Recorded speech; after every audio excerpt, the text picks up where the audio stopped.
ఈ స్త్రీల వ్యాధుల గురించి ఎక్కువ మనం ఈ టిప్స్ చెప్తున్నానండి.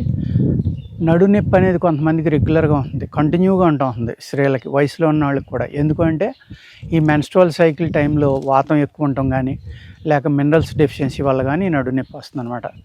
దాని నుంచి మనం చక్కగా బయటపడాలి. మనకి నడునొప్పి తగ్గాలి అనుకుంటే కనుక వాము, పటిక బెల్లం, ఆవు నెయ్యి ఈ 3 పదార్థాలు సమానంగా తీసుకోండి. వాముని ఏం చేస్తారంటే బెడ్‌లో ఏమీ లేకుండా ఏరేసుకొని జాగ్రత్తగా కొద్దిగా ఫ్రై చేయండి, శుద్ధయిపోతుంది. అప్పుడు పటిక బెల్లం అది 2 విడివిడిగా నూరుకుని మళ్ళీ 2 కలిపి నూరి బాగా మెత్తగా నూరుకుని ఆవు నెయ్యిలో కలిపేసుకోండి. ఇది ఎక్కువ మొత్తంలో చేసుకుని ఒక జాడీలో, మనం పచ్చళ్ళ జాడీ కానీ గాజు దాంట్లో కానీ పెట్టుకుని ఉంచుకోండి. దీన్ని రోజు ఉదయం 1 తులం, సాయంత్రం 1 తులం తిన్నారనుకోండి, కొన్నాళ్ళకి నడునొప్పి అనేది తగ్గిపోతుంది. ఆ తర్వాత మీరు అది తినక్కల. ఇది 1 సంవత్సరం దాకా నిల్వ ఉంటుంది కాబట్టి ఇటువంటివి చేసుకుని ఉంచుకోవడం వల్ల అజీర్ణాలు తగ్గుతాయి, ఈ ముట్టు నొప్పి అనేది తగ్గుతుంది, అదేవిధంగా మీకు నడునొప్పి తగ్గుతుంది.